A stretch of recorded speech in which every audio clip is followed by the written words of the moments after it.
And we are live. What's up, guys? Welcome to the Fresh Fit Podcast. My name is Money Monday. We're going to talk about how to start a business. Let's get into it, baby. Let's go.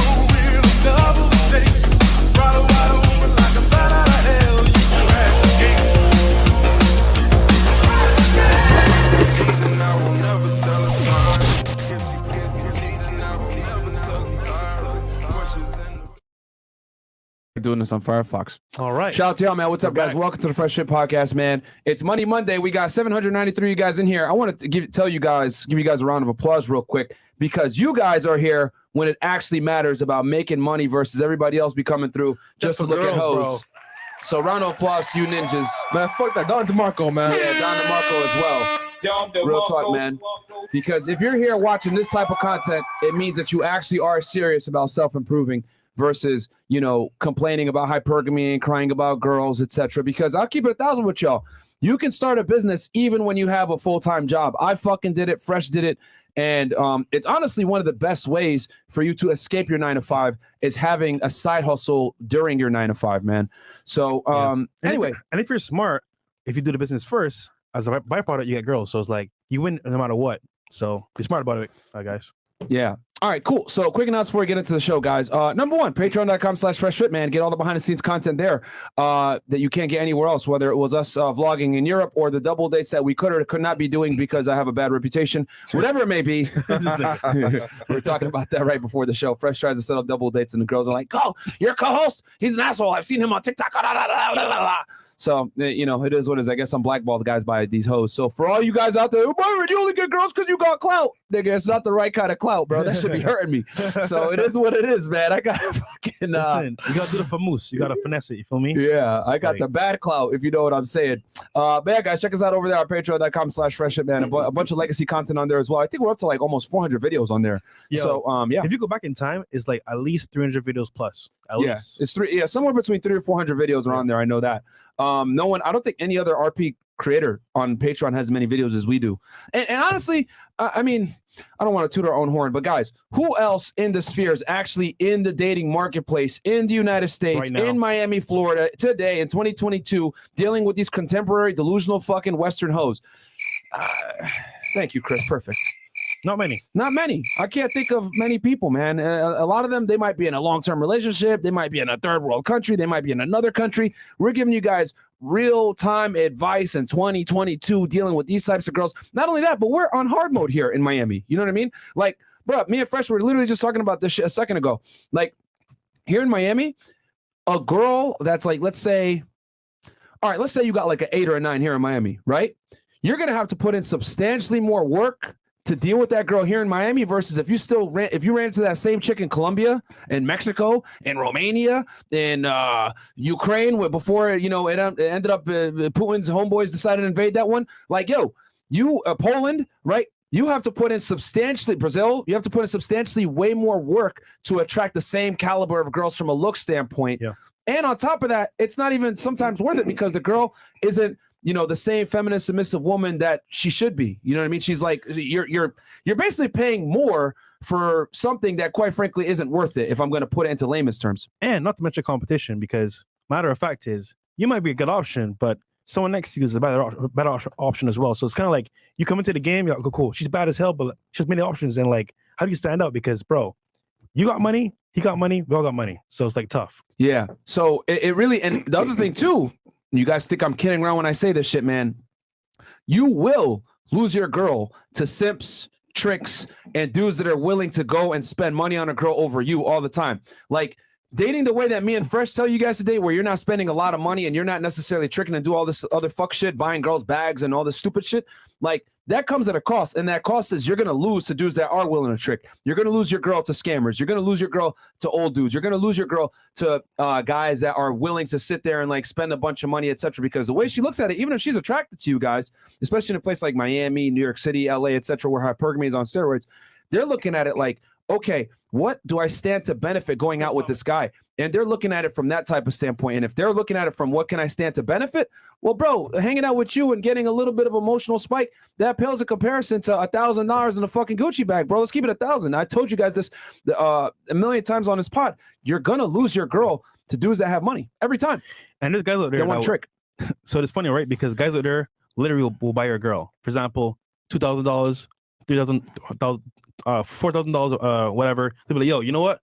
I'll just buy your shit. It's like, what the hell? Like, how do you compete with that? So like, our space guys is difficult because like these girls, bro, are getting hit up by many guys. And for example, like it could be money, it could be trips, it could be whatever, but it's a lot you gotta lose to. So which brings it to our topic today, which is what? Money fucking Monday, so that you can make money, so that you can at least compete with these fucking tricks, guys. That's the truth. Because here's the thing. If you're a millionaire and the other guy's a millionaire, well, the only way you're going to be able to fight with this fucking trick that's a millionaire is you need to be a fucking millionaire too. And you know? You need game too as well. And you need game as well. That's where you're going to come in and beat these guys, which is why this podcast is exploding in popularity, because now people are figuring out, like, wait, I don't got a trick on these fucking bitches? No, you fucking don't. But to play the game against the tricks, you need to be in a position where you're of equal socioeconomic status to a degree. Yeah. Okay? Maybe you're not a millionaire, but you can show a certain lifestyle that may display yourself to be a potentially a millionaire. Because let's keep it 1,000, man. If you have $3 million versus someone that has $20 million, you could probably convey the same level of value. She won't even know. She won't know. Girls are very stupid when it comes to money a lot of the times. That's why they're 80% of the consumer base and they control most of the debt. Women have a very bad concept of how money is made, how it's spent, and what costs what. I don't want to sound like an asshole or whatever, but most girls are not financially prudent, okay? And advertisers know this, all right? This is exactly why, my ninjas, I run around with this book right here, Why Women Deserve Less. Oh! Just kidding. It's a notebook. But in general, if they're going to clip that, are the lights still on? Yeah. For now. I think wait, no. Oh. No. We're still up. Still on? Okay. Still up. All right. Awesome. For now. Fantastic. For now. They took down our Andrew Tate fucking interviews, which pisses me off, man. Because as you guys know, they're hating on Andrew Tate. So we're working on getting those back for you. I know I got a bunch of DMs like, yo, what happened to Andrew Tate interviews? We'll try to get them back, guys. But yeah, they took them down, man. Fucking haters, bro. If not, find them on Patreon. If not, we'll put them on Patreon for y'all. Yeah, that's true. Good point. So yeah, okay. So going back to the announcement. So just understand, guys, this is why money is important. Money isn't important so that you trick on bitches. No, hell no. The money's important so that you can compete with the dumbasses that do trick on bitches. You understand? Sometimes you need this just as a price of entry to play the game. We talked about this in detail with Andrew Tate. You know what I mean? How you gonna compete with some fucking dude that has a yacht and millions of dollars? Bugatti. You bet. Oh, Bugatti. You need to have money too. You know? But Myron, I have game. I smashed her one time. What's wrong with you? You ain't going to be able to retain her, my friend. You ain't going to be able to retain her to any type of degree. So, yeah, man, that's why it's so important, guys. Anyway, guys, check us out. We're also, Chris had it up, but we're on Megaphone now, guys. We're no longer on Anchor. So if you guys want to get all the new episodes, we have 2 different channels for you guys to go on. If you guys want to listen to us on Fresh and Fit, where we talk about money, girls, reacting to current events, call-in shows, etc. Yep. It's megaphone.fm/channel/Fresh and Fit, or the other link is with Fresh and Fit Afterhours. Links are both below in the description. Check us out. Chris and Mo are uploading. How frequently are you guys uploading? Every show we have the After Hours and Fresh and Fit is uploaded. What, nigga? I said every show we have the regular shows Monday, Wednesday, and Friday. You nigga said upload. Yeah, I can't talk, man. I can't talk. Yeah. But I'm asking like the frequency. You guys are uploading it 2 to 3 times a week? Yes. Okay. Normally right after we have our shows. Nice. Oh, perfect. So we have our shows. Yeah. Yes. Yeah. So okay, so they're pretty much synchronized real time, guys. So if you want to listen to us on the go, you can't watch us on YouTube or whatever. Maybe you don't got YouTube Red or some shit like that, and you want to just listen to us audio only in your car, which I hope you have headphones on if you're not driving with, well, you shouldn't drive with headphones on, but you should be having headphones on if you're listening to us at work. And if you're driving in a car, make sure someone in the vehicle isn't someone. Guests in your car, yes. Make sure it's on mute. Yeah. Or you could just say, fuck y'all, I don't care. I don't drive for Uber. I'm gonna play my shit. And get hit with the whole misogyny sound effect, right? Or you get hit with the. How dare you? But anyway, yeah, check us out over there on Megaphone. It's funny. We have certain rappers playing Fresh Fit in their house so the girl can hear it while they just like chill. It's hilarious, bro. Like Shout out those rappers, man. Yo, and I've been saying this for a minute. A lot of guys can't tell their girls what they really think. So what they do is they just play our podcast out loud. and that's another reason too why so many girls hate me. Like, my boyfriend listens to you and he's changed. He's become an asshole, blah, blah. I got a couple angry messages from girls. Like, my boyfriend did this and this, and they blame me for the boyfriend fucking breaking up with them. And it's like, what do you expect? Like, you on some 304 behavior, you deserve to get broken up with, fucking stupid. Yeah, man. If you're being a hoe, what do you expect? Yeah. He now knows what you're doing, and he wants better for himself, so he's gonna break up with you. Yeah, It's man. obvious. A woman's greatest power is you not understanding yours, okay? That's her greatest power. So once you do understand your power, these chicks have nothing on you, bro. I'm trying to tell y'all, man. To chat with fellow Fresh Fit supporters, check us out on discord.gg/FreshFit. Speaking of one of our top guys, we got Tarl in the fucking house. We're going to give him a down in the house, man. AKA, yeah, Viking Paradigm. I hope I didn't just dox this nigga. Viking, how's the... Too late. Already happened. Womp. My bad, bro. Viking, how's the studio, bro? You like It's it? awesome, dude. And real quick, I actually got a gift for you guys. Oh, for real? What is that? Oh, this is hard. What is this? That Fresh and is Fit, polymerization card. Oh, shit. That is a first edition I like LMAO this. polymerization. Yo, I like this, man. Yo, just so y'all know, for all you people out there that don't know what Yu-Gi-Oh is, this card right here, okay? You triggered my trap card! Is used to fuse two monsters together to create one monster. So I see what you did there, sir. And then the buying says Fresh and Fit. Yeah, Fresh and Fit. Because, this is fucking lit, man. Thank you, bro. And not only is that a first edition LOB polymerization that's worth over $500, it's, not super much, but, it's a decent card, but it's seen competitive play. I traded that from a top 8 player when I was a Yu-Gi-Oh judge. Oh, wow. Oh, shit. Legendary. And you know what? You want to know how I know this is legit? I'm looking at the bottom right corner underneath the picture. It comes from the Legend of Blue Eyes booster pack. So that's how I know this is legit. Damn. Which is the original. Yeah, see, I know, man. Yes, yeah, sir. Legend of Blue Eyes was the first booster pack to be released back in the early 2000s. It had nerd. Blue Eyes White Dragon in it was the feature card. He was the Dark ultra Magician. rare. Dark Magician was in it. There was a couple ultra rares in it. Summon Skull, I think. No, Summon Skulls was the Metal Raiders. Second Lord edition. D. Yeah. Who? Lord of D? Lord of D? Yeah. I think he was shiny or some shit like that. Nigga, why you got that? Ow! Yo, Chris is the king of knowing random weird, like, who's your favorite wrestler? Nigga said X-Pac. What the fuck? And then Lord of D, was he in Legend of Blue Eyes? I don't think he summons dragons. No, he came out later in the green pack, the green booster pack. He was not in Legend of Blue Eyes. It was a later pack. Lord of D is the one that can summon a Blue Eyes White Dragon, right? At any time, special summon onto the battlefield. I believe the effect was you can search your deck for one. There you go. Remember, yeah, you get it to your hand. Yeah, get it to your one of the two, either special summon or get them to your hand. But somebody, W Viking in the chat, guys. There you go. Yo, did what was I gonna say here? So who was the secret rare in Legend of Blue Eyes? I have no idea. Oh, I can't remember off the top of my head right Legend now. of Blue Eyes was the feature trash. card. That was the problem. So far most of the back. secret rays, back then were just absolute trash. That was the problem. Yeah. I'm just trying to remember because this is a super rare. So you had secret rare, right, which was a holographic name with the crazy holographic card. There was only one. Then there was the ultra rares, which was gold print with the holographic card, and there were like maybe 4 to 5 of them in a booster pack. Then you had the super rares, which were holographic like this, polymerization, right? Then after that, you had the rares, which had the silver lettering, which like Pot of Greed, I remember, I think was in this deck as well, which allows you to draw 2 cards. Yep. Damn. Now, someone in the chat is going to know what the secret... Mo, can you do a fact check for us real quick? Type in secret rare Legend of Blue Eyes booster pack. Somebody said Trihorn Dragon. Was it Trihorn Dragon? Maybe it was. You tuned in for Money Talk. You got like Yu-Gi-Oh talk right now. Yeah, it might have been. If it's Trihorn Dragon, 2850 attack points, and then I don't remember his defense, but it's was it Trihorn Dragon? Yo, Google Trihorn Dragon real quick. He might have been the secret rare.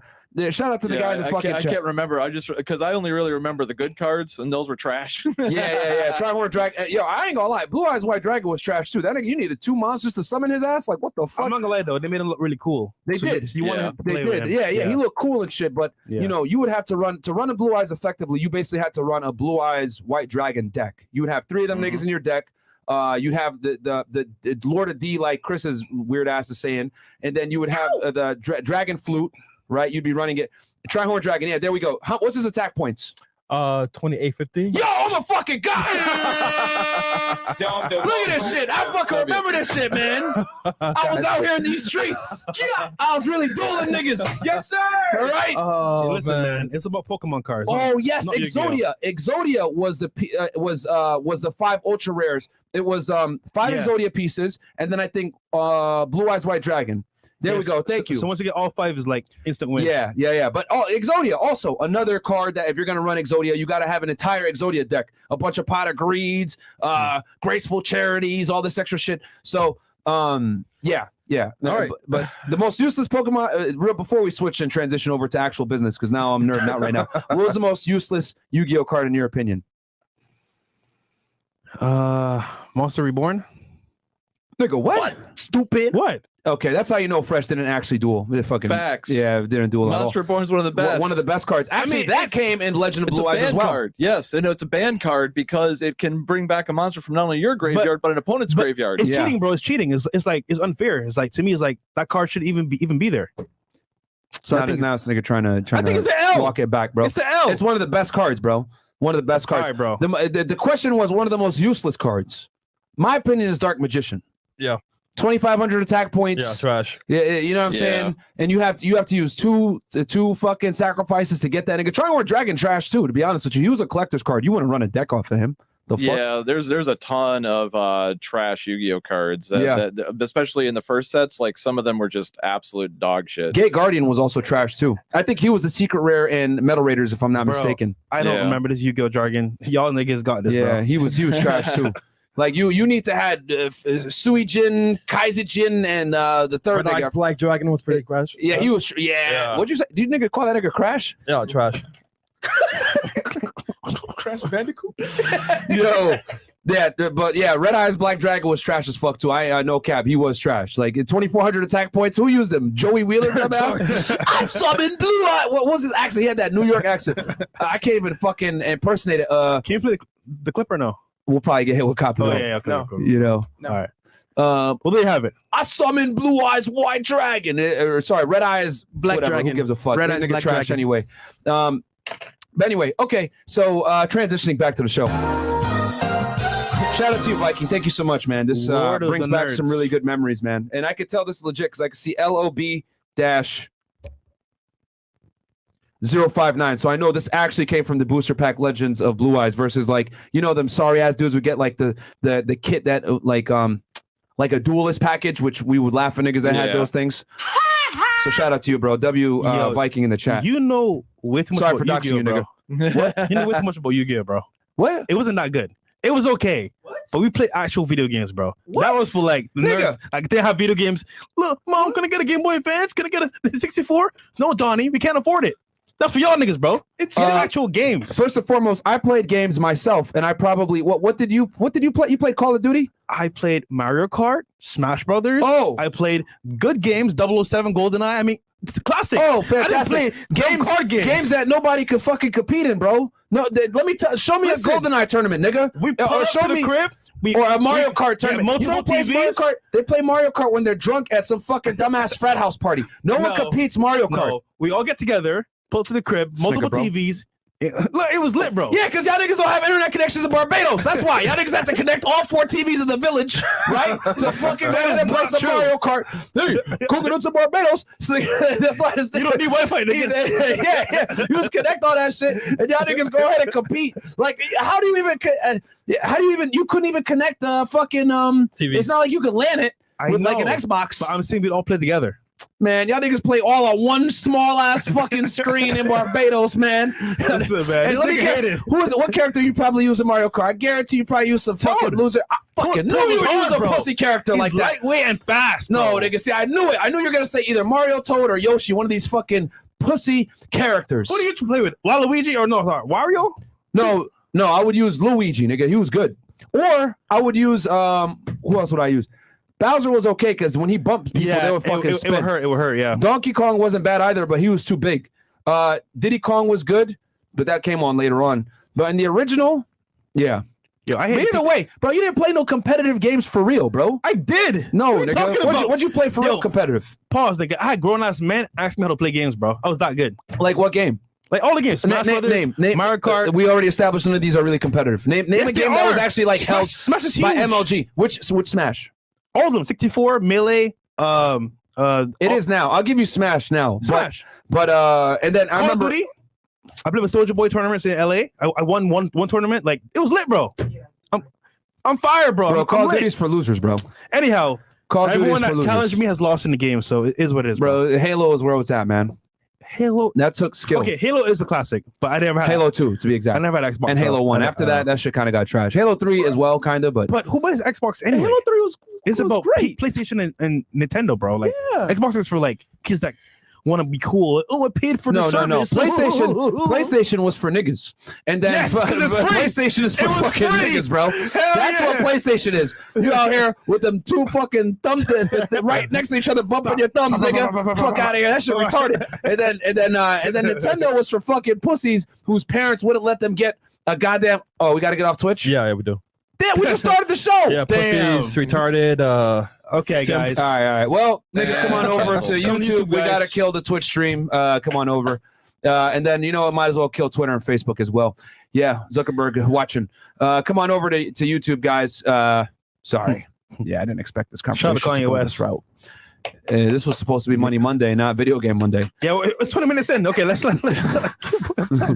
mean, this is fun too, but like, you Yeah, know. but no, PlayStation is for niggas though. Let's keep it all It the was, way out of it was stack, free, bro. bro. Of course it is. Come on, man. I mean, how's nigga Only shit? black dudes play PlayStation. And they're gonna clip that. Oh, these guys are racist. Cancel. Yeah. All right. Cool. Cool. All right. My merch. Discord. Hop in Discord, guys. Lights are still stream isn't down yet. I think still up. Okay, fantastic. All right, FreshandPodcast.com. Get all the t-shirts and hoodies there, guys, that you guys have come to learn and love. We got some new designs now that Christina's healthy. She's working on some designs to include the Chris is a bum shirt coming soon. Wait, for real? Of course, I feel about that. Hey, it's what it is, man. It is what it is.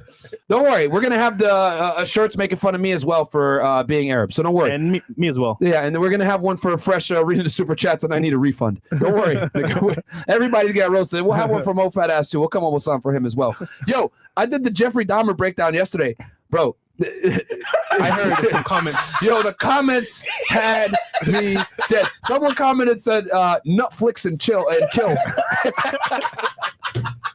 Yo, someone said that Yo, I was one of his victims. what? Oh, what? That's fucked up. They said you were one of his victims. Yeah, I would be. What the fuck? Calling me a gay black guy. No, but you got to be in shape, nigga, so you don't qualify. Anyway, what's up, Mo? I had a little too much fun in that chat too. Yes, sir. Yo, somebody wrote in the comments, oh, you thought I was feeling you? Nigga, you lunch.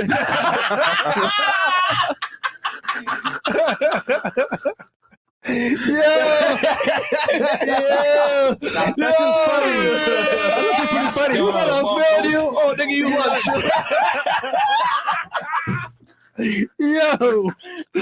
Yo, that's funny. The chat got no fucking chill. Yo. I'm not doing no more serial murder cases with y'all niggas, bro. Thought I was feeling you? Look at your lunch.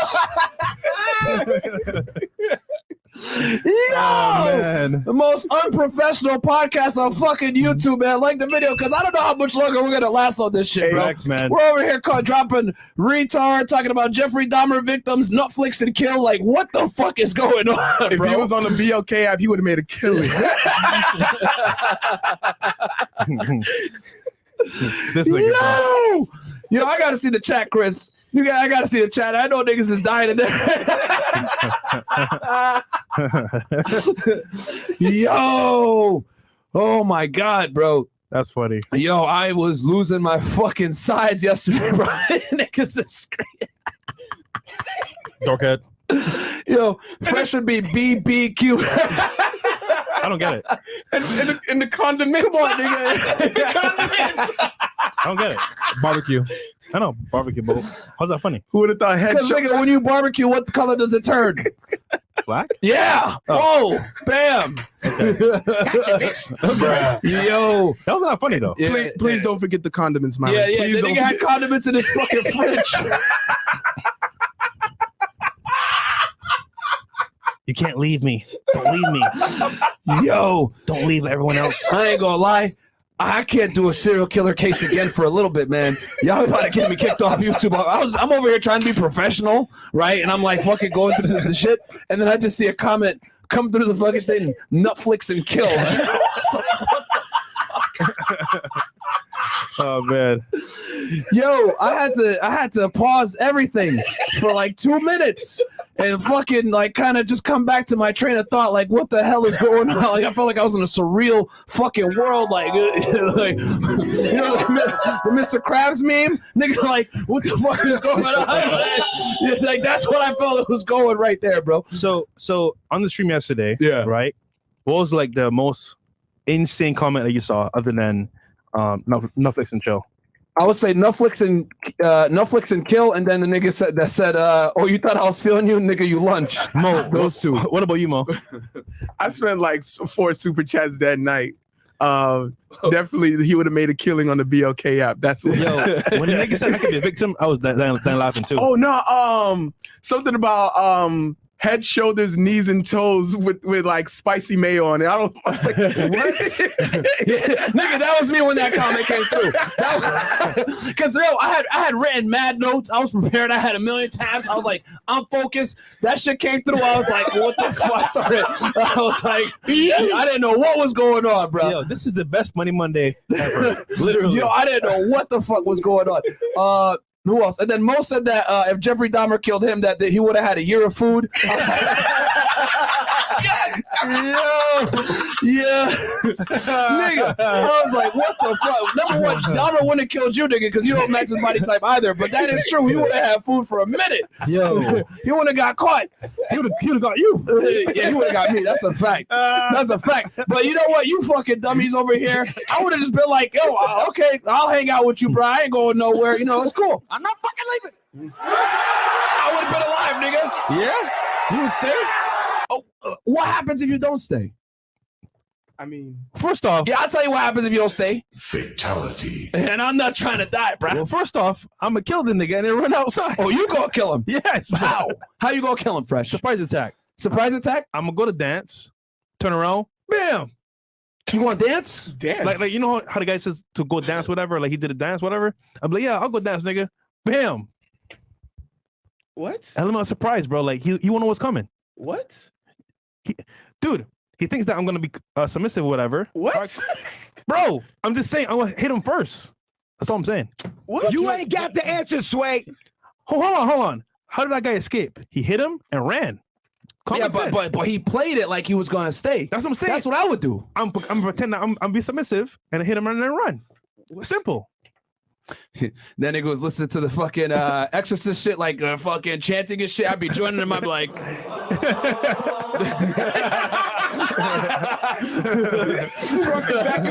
be joining that nigga. Yeah, like, yo, you know, bro, this movie ain't that good. I'll give suggestions. I'd be like, bro, like, Halloween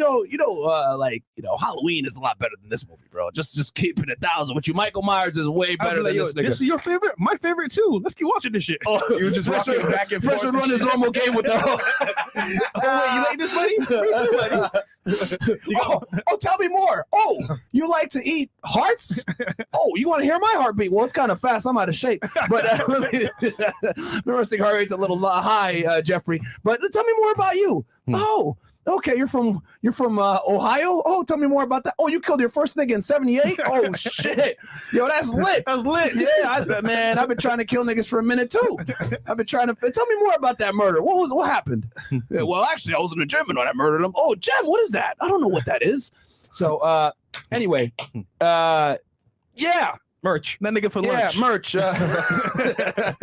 Yo, guys, check out our other YouTube channel, Fresh and Fit Clips, where we post clips on that channel that probably, are hilarious. We got new thumbnails on there, by the way, too. Shout out to our new thumbnail guy making things happen, trying to improve the channel for y'all. Yo, 75% plus of the people, by the way, that watch the Clips channel are not subscribed to the channel. So please do me a favor and sub to the fucking channel, man. At least. All right? I don't got to donate $1, just sub to that channel. And then Fresh, you want to talk about your vlog channel real quick? Yeah, guys. So today I dropped a vlog about the gym. Back in the gym now with a trainer, getting fit again. And also as well, guys, we're doing a vlog, live stream tomorrow, a blind date with special guests. I won't say who it is yet, but it's gonna be fire because we got some baddies pulling up, and we got special celebrity guests pulling up on the show. So tune in for it. Freshman CEO channel, 100K on the way. Let's go. All right. And then also, guys, check out my other YouTube channel. It's called Fed 1811, which we already discussed. I just dropped the Jeffrey Dahmer breakdown yesterday, which should have been a lot more professional than it was. I'm just kidding. It was a really good stream. The comment section had me fucking dead, and so did the chat. You guys are immature as fuck and probably going to get me kicked off of YouTube, but it's fine. It is what it is. Let's hit these chats real quick, then we'll get into the topic at hand. I hope you guys are enjoying the show, man. Like I said, we're the #1 men's podcast in the world because we have these joking situations that, you know, other YouTube channels are way too scared to talk about. What an intro to Money Mondays. Yes, what an intro. They're probably the least professional, but it's fine. We got here $5. Leon VRP, Michael Sartain would be a good guest. Buddy of Blazarian and done great pods with Jay Waller and Rollo. Okay. Yeah.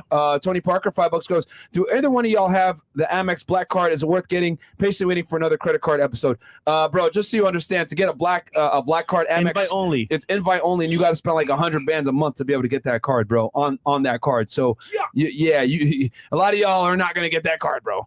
All right.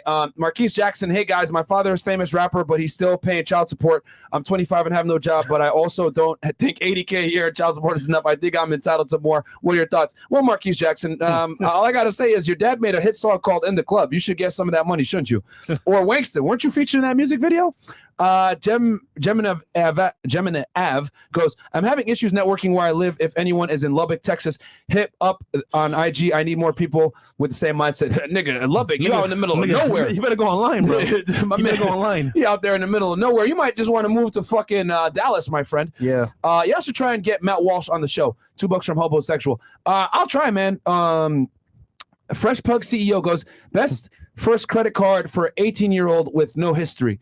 We might have to do another episode on credit for y'all. But yo, go check out our episode. Type in beginner credit cards for beginners. And we have a whole thing on that. But if I'm not mistaken, it's the Discover It secured card is probably the one that you want to get. Mo is acknowledging yes. Okay, yeah. So that's it. Is it actually possible to make money through day trading, options, forex, etc.? And that's from Nav. It is, but the learning curve is so long and so hard. Yeah. That like, dude, you need a mentor. And even with a mentor, bro, like you may make some mistakes. So my thing is like, bro, if you want to go down that route, it's gonna be long and a lot of hours and a lot of time. So it's not money right away. So it's gonna take some time. Yeah, bro. And I ain't gonna lie to you, man. Like trading is fucking.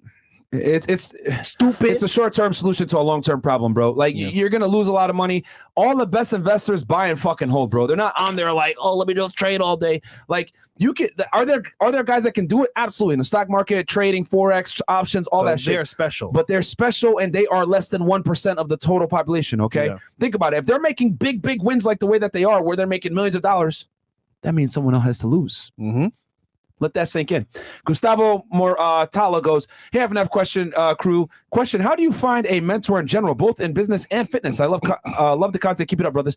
You got to seek out people that are that are in the spaces that you're looking for, man, that you know and trust. And you'd be surprised. Go on YouTube, find some videos, and they could be your mentor, just not like in person. You get what I'm saying? So like, it could be online as well. And if you need help with fitness, bro, you can hit me up, Unplug Fit. I'm not too big on taking on fitness clients right now, but if you're serious, I got you. Michael Meestroke, $1. Thank you so much. Repent and obey Jesus. Go. Side hustles can grow with weekend shift jobs. You work Friday to Sunday. You get paid the same as a 9 to 5. You get twice the days off on the weekdays, so you can grow a side hustle a little bit better. Don't have a life but money. Absolutely, man. And in your 20s, you should be working all the time. Michael Meestroke, $5. Mo did a great job last Friday night. Yes, he did. Daniel World, that's facts. I'm from Venezuela. Hot girls are easier to attract here, but in the States, it's a pain. I've been living here 5 years now. Yeah, bro. Yo, location is everything when it comes to girls, guys. You guys think I'm kidding around? Like you're gonna. I hate to say it, but like if you live in a major United States city, you're gonna pay top premium to deal with a lot of these bad chicks, and they're gonna come with baggage and stupid ass habits, and they're not necessarily gonna be girlfriend material. Most baddies in the United States are not worthy of a relationship, bro. I'm telling you. I appreciate it, Fresh, for putting out the topic. Thank you very much. J Dang 22, $1. Thank you so much. 1 mil soon. Let's go. $10 from Manjant Singh Tour. We got Mr. Producer, $2 from Grease Junkies Do It Yourself. Thank you so much. $1 from Magic with the mic. Dog symbol. Okay, thanks. What reasons are you guys leaving Anchor for Megaphone? My dad wants to start casting soon, and we are going to run with Anchor. No, if you're just getting started, guys, go ahead and get with Anchor. Yeah. We're dealing with Megaphone on a more professional level. Now, Yu-Gi-Oh is underrated as a card game and a strategy game. That card is a special gift for sure. Absolutely, it is, man. The real niggas know. And the secret rare was Karibo. No, it was not, my friend. It was Trihorn Dragon. We went over that. Karibo was is a regular rare 3 Diglets. But then again, you're a Pokemon lover. Was a super rare. And Legend of Blue Eyes? No, not Legend of Blue Eyes. I believe that was MRD. Second Middle side. Raiders? Yeah, I believe so. If I remember correctly. Can we double check if Karibo? I could have sworn Karibo was a regular rare. Because Karibo, what was the special effect? Again, you discard him from the hand to negate damage from one monster for that who's attack. breathing on the mic? It's not me. What the fuck, Mo? Bro, I'm unmuted. It's away from the mic. I hear something in my headset too. I don't know what it is. I got you. Someone breathing. Someone breathing heavy. Chris, that's you like It's Chris. not me, man. Y'all hear that in the chat? Sounds like a thunderstorm. Someone breathing in that shit. Chubbs Wilson goes, step 1, start a business. Give Chubbs all your money. Step 2, repeat. Okay, thanks, Chubbs. Appreciate that, my friend. L Fresh, y'all can't see my banned Dark World deck. Man, Colonel, go back to KFC. $1 Michael Trilstein, thank you so much. These 304s love using Toon World card. Yeah, facts. Oh, another funny comment somebody said. They said Jeffrey Dahmer takes more accountability than the bitches on After Hours. That shit had me fucking dead too, bro. And then we got Zelda Breath of the Wild, best game I ever played. It was an awesome game. 3 Diglets, I would have to counter that with Ocarina of Time, my friend. Holy shit. I actually enjoyed Majora's Mask. Majora's Mask was good you too. actually died. Yeah, came back pretty much like you only had 3 days. That was crazy, bro. You had 3 days. That big ass moon. Actually, Fresh. That moon looked like you, nigga. That fucking moon, bro. Pull up the moon from Majora's Mask real quick. Nigga. That was Yo, fucking fresh like? ass. Ooh. Here we go. The puppet thing that used to like send out magic. What's his name? Skull Kid. That's what you look like, nigga. I look like Skull Kid. Yes, nigga. You look like Skull No, Kid. I don't. That nigga was black as fuck. Nigga, he was light skinned. He's like, No. long ass nose and shit. No, nigga. You look like Skull Kid, if anything. Nah, nigga, you do. Yo, nigga, that look like Fresh. And then type in Skull Kid Zelda real fast. What is that sound? Okay. Yeah, what is that? Mo, L audio engineer. Skull Kid that when actually has that's the Majora's Mask. Oh, with it off. Oh, it's right there. There you go. There you go. Yeah, nigga, he black as hell like you. Nigga, that's you, bro. Yeah, he black as hell like you, bro. You turn the lights off, all you see is them orange ass eyes. AK, you just see for them white eyes for Fresh. Yo, in Hyrule Warriors, he was really strong though. Yeah. Well, you ever got the Fierce Deity mask? Hell yeah. You beat the shit out. You get all the masks and you get that mask. Bro. You fight the bosses. You just beat the fuck out of them. Bro, it's OP as hell. Yeah, that is OP. That shit is trash. Yo, Myron, I've been drinking coffee with cream and sugar for a couple years now, but I want to stop. Is the watermelon monster drink good? I want an alternative for caffeine. Thanks. I like it because I got to appease the sisters, and then also, I got to appease my black queens, and then also it does taste good. Pause, man. And plus, the black side of me likes watermelon, and it's 0 calories or 10 calories. GoldenEye 007 with no radar, turbo mode, and health set to -10. Y'all ain't ready. Okay. Someone call Susan to tell her to let me super chat. Michael, they probably don't want you to super chat anymore. Venom, hey Myron. How you got your eye on Overwatch 2? You know they changed McCree name to Cassidy? What the fuck? Wow. Bruh, unacceptable. That's unacceptable. Shout out to TWR. Thank you for everything you guys are doing. Nick the Kid, $20. Nick, and that's from Nick the Kid. Who's TWR? Taro? Oh, is that you? TWR? He'll probably put in the chat. Nick, tell us who TWR is. Only the OGs know the Warrior Stadium jump. 007 is a classic. Screen hacking all day. Complex is the best map. Facts, Complex bro. You know what time it is, man. Shout out to FNF question. I'm 21 years old, live in Illinois, make a minimum $2,400 a month, and can make up to $4,000 take-home pay working overtime in warehouse with $15K saved up. What advice would you give to make more? Bro, just work more hours, man. Work more hours, make more money, take that money, invest it into assets, which buys your time back so that you can work less hours in the future. Yeah, and actually, because you can work overtime, you have a benefit because at that point you can make even more money. So let's keep doing it, bro. Michael Trilstein goes, I only play PlayStation, hashtag top Jew Tate. Okay. I'm interviewing Sneeko tomorrow. All right. And then we got here, Silent Serpa goes, first off, I appreciate you guys for all you do for us. Second, how could I get a girl's social/number without it coming off as forced? You just ask for it, bro. Simple. What's your number? I like your vibe. You seem pretty cool. What's your Instagram? It's that simple. And you say it like that. Chill, relax. Oh, you seem pretty cool. What's your Instagram? That's okay. it. And then not the topic, but Chris, man, killing me. We got 500 Japanese yen here from, who is it? Not the topic, but there is a case of couple of misandries who did some awful stuff with their son, Ruan Maikon. It will shut up misandry for sure. DKY. Bro, the thing is you guys got to understand is that most of the populace doesn't even know what misandry is, dude. Yeah. Like, y'all got to understand that I would argue that we're not going to have women being called misandrous for decades. No one gives a fuck about male issues. I'm trying to tell y'all this, man. And the ones that do, they get canceled. Sneeko, Tate, talked about that shit, canceled. Hey guys, I was just wondering if there are any classes in community college that you recommend. I'm planning on going back to school and self-improve. Go to community college isn't that bad of a move if you want to save money, but just make sure that you go to school for something that will actually land you a fucking job, bro. Yeah, like computers, anything with engineering, anything in tech, bro, is really good. So I would recommend tech. But actually, you know what? Nah, added to that as well. Join AHU because you can make money while being in school from your computer. Why not? There you go. Yeah, join AHU, guys. Yeah. Link is below. Support support us and support our boy Andrew Tate, man. If y'all release a shirt making fun of Fresh, it'd be easy. Just make a plain black shirt. That's actually pretty smart. What's up, FNF? Want to congratulate y'all on the million subscribers. I know it's early, but want to be first. Myron, make a merch. I don't miss. Willing to buy. Ooh, that might be a good one. Don't miss. Yao Spence. Any guests that can speak to blockchain developers wanted to get under the hood of the crypto investing? Talk to our guy Dollar Cost Crypto. Yeah. $5. Can you guys give some advice on how I can sell a product in person or bring an expert on? Oh, regarding selling. Honestly speaking, bro, like you could read Sell or Be Sold by Grant Cardone. Brian Tracy as well has some good videos. I mean, you can find it online, bro, on YouTube. How to sell. All right. $5 from Christian AM. And guys, from this point forward, we're going to go 20 and up, but I'm going to read these things here.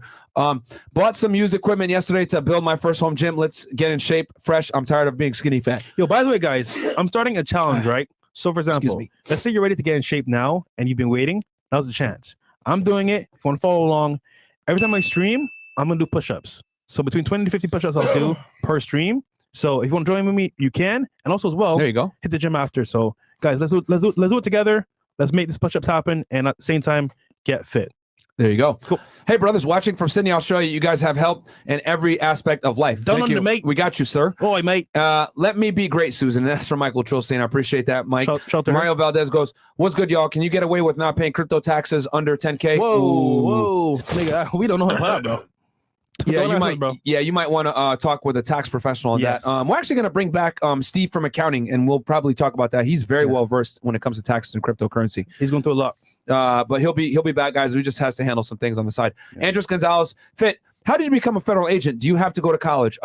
Yes, you do. If you want to go FBI or a lot of these, if you want to go FBI, you definitely need a bachelor's degree. A lot of these federal agencies, if you want to be a special agent, you're going to need a bachelor's degree and or some type of experience, whether it's military or prior law enforcement.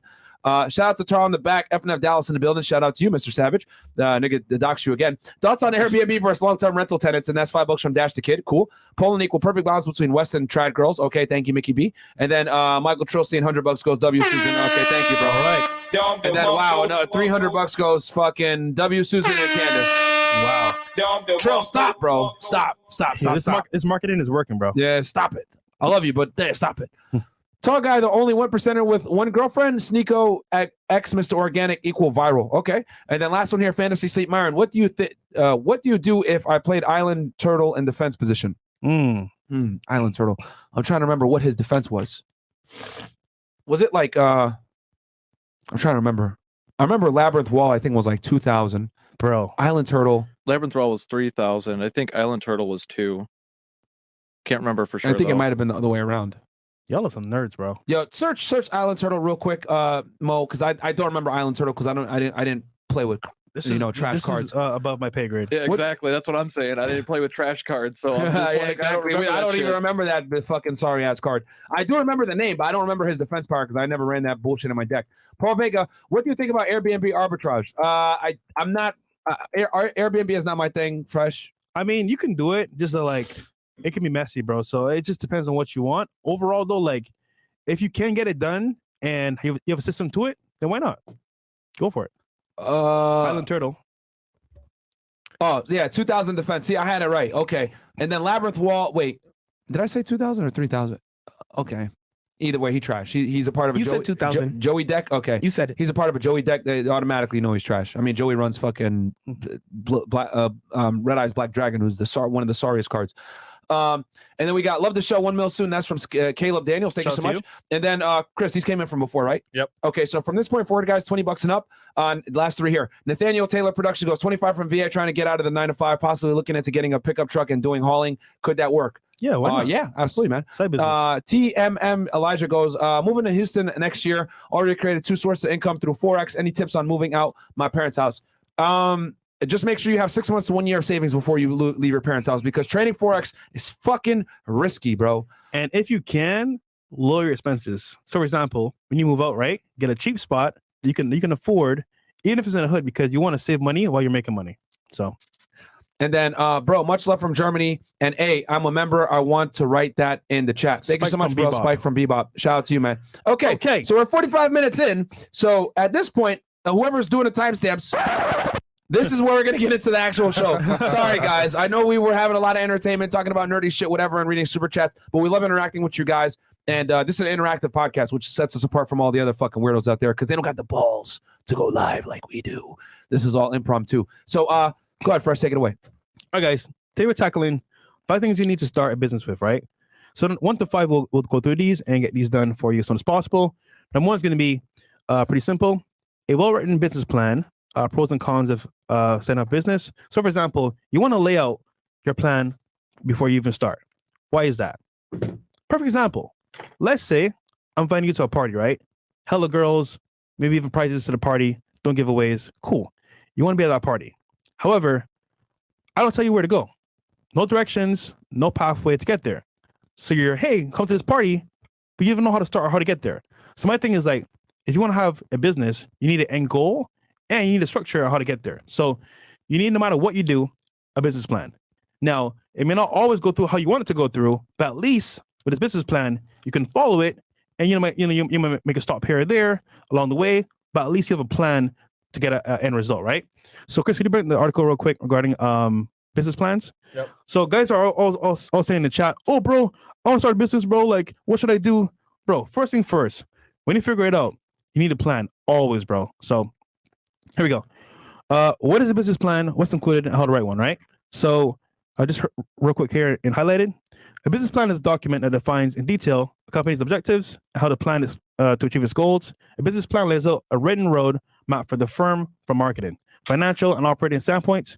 Both startups and established companies use business plans. So guys, if companies are using business plans, you need to do it as well. And my thing is like, let's say, for example, you want to do YouTube, right? What's the plan? What's your goal? Ours is 1 million subs. And of course, along that way, we have different things like, for example, be consistent. With YouTube, for example, if you're not consistent, what happens is you might fall off the algo, you might not be put in recommended, and you won't be seen as much. So for us, we made a plan saying, cool, we're going to film content every week, every single day. Now, back then, when we first started the show, we filmed, like, as you guys know, 7 days a week, no breaks. But the plan was get out there, get exposure, and be consistent. So that was the game plan running for the podcast. So for you, it could be different. Doesn't matter. The point is that, like, when you start a business, guys, you need a plan. So my thing is, guys, number 1 rule is you want to do a business, look at the landscape, look at everything, map out a plan, and I would say that's how you get started right away. You? I'll keep it very simple for y'all. Have you guys ever driven somewhere you've never been before without a GPS? The answer more than likely to that is a big fat nope. And the reason why is because you want to get to your destination as quickly and as easily as possible, correct? Same exact situation with a business. A business, guys, is essentially going on a journey, okay? And to get to that journey, to go through that journey and get to your destination efficiently, you need to have some things in place so that you don't deviate from the route to success, okay? Now, of course, you know, you got to kind of figure things out as you go, right? Your car might break down. You might get a flat tire here or there. You might have to take a side route to go ahead and get back on the main road. But regardless, you have a general idea and or concept of how you're going to get to said destination. The thing is, guys, when it comes to success, whether it's success in fitness, business, moving up the totem pole, even at your job or whatever, you got to have a fucking plan, okay? If you don't have a plan, you're going to fail. I always say failure typically comes from lack of preparation. Yeah. All right. So, and there's nothing wrong with failing if you're prepared, because guess what? You're prepared to fail. So therefore you can go ahead, fix that failure and keep going. But if you have zero plan in place, what the fuck are you going to do? So you got to know failing to prepare is preparing to fail. That's the truth. So with that said, guys, you got to have something in place, some type of plan. All right. Because I can't tell you guys. I mean, you guys have seen that on the podcast. How many times have you seen some bimbo come on and say, I have a lash business, or I have a fucking, hair business, or some other shit like that? They don't really have a business plan. They just say that shit to sound cool on the fucking air. Yeah. But the reality is everyone wants to be an entrepreneur, but no one actually wants to plan. Everybody wants to get in fucking shape, but they don't want to track their calories. Everyone wants to go ahead and get shredded and get abs, but they don't want to go ahead and eat enough calories, eat enough protein, go to the gym enough consistently, and be diligent about it.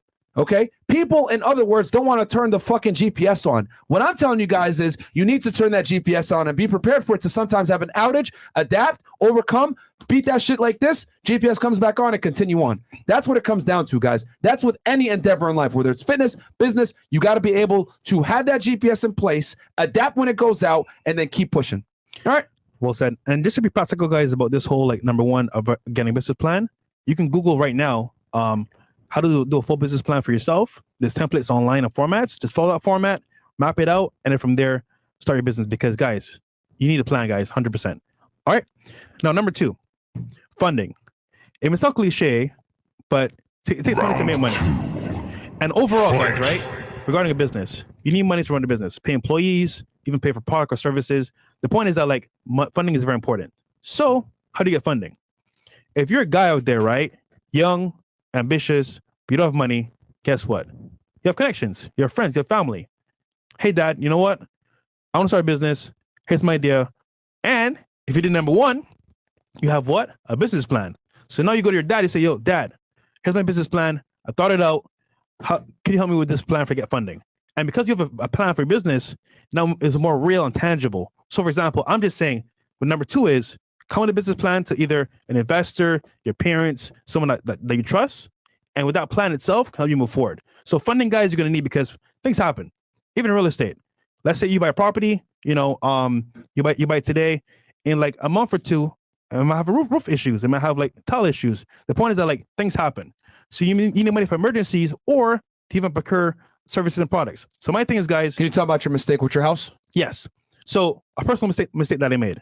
So I bought property, I believe 2 to 3 years ago. And that property that I bought, right, I spent all my reserves to buy the property. Mind you, I'm only making $15 an hour at my job. So I'm struggling. But I managed to save up over a year and a half enough money to buy the property. So thank God I had enough money. But I used that money, the $15K I spent for the down payment and the closing costs, got the property. However, things happen, Murphy's Law, things can go bad. So I had issues with the property where issues with the water, issues with the electric wires and stuff like that. And I had to repair it. Now, remember, I just spent all my money getting the property.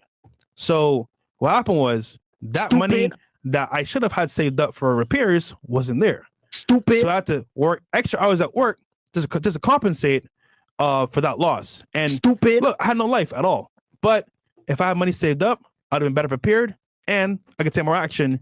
I have more time to work on my business. So I say that to say, guys, that you need funding no matter what. People say, oh, bro, you don't need money to make money. That is somewhat true, but things go wrong, guys. And if things go wrong, you're screwed. So I would just say to be proactive, have funding for your business because things do happen. So funding is very important, guys.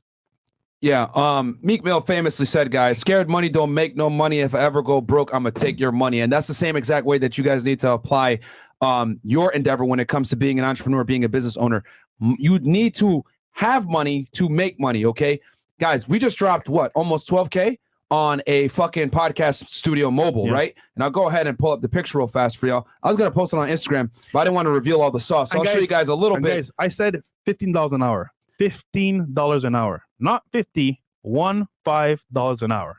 So here's some of the stuff that we bought. I'm not showing everything on camera. This nigga, bro. Right? But that's a bunch of the stuff that we bought, right? And some things are off camera. But the point is that the money that we make, guys, obviously you guys have seen it outwardly here investing, right? But there's a lot of things behind the scenes that we're spending money on and investing that you guys might not necessarily know. But, you know, it's made the show better. Better cameras, better lenses. We got a full-on team recruiting girls to come on the show, getting new girls for you guys.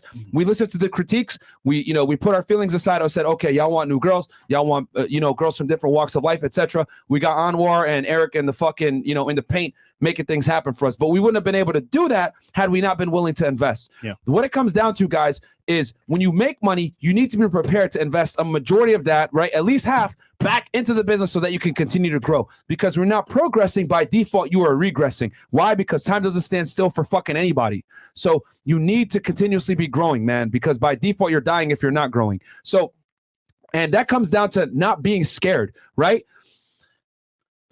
I got some heat for this, but I'm going to say it again. We take this shit extremely seriously, right? When I look at other YouTubers making money, because I have an idea of how much money other YouTubers make, and I see them, doing fucking bullshit on their phone, or they're not, upgrading microphones, they're not, hiring staff to make their show better, etc. I look at it like that's disrespectful to the audience that supports them, because I look at it like if you're going to donate to the show, if you guys are going to go ahead and support us in all our other stuff, whether it's affiliate marketing, watching the show, donating on Super Chat, even liking the video, like I take that extremely seriously. You guys are spending your time right now watching us to give you value. So how the fuck do I look by not doing my best to give that value back and give you guys the best viewing experience that you guys can get?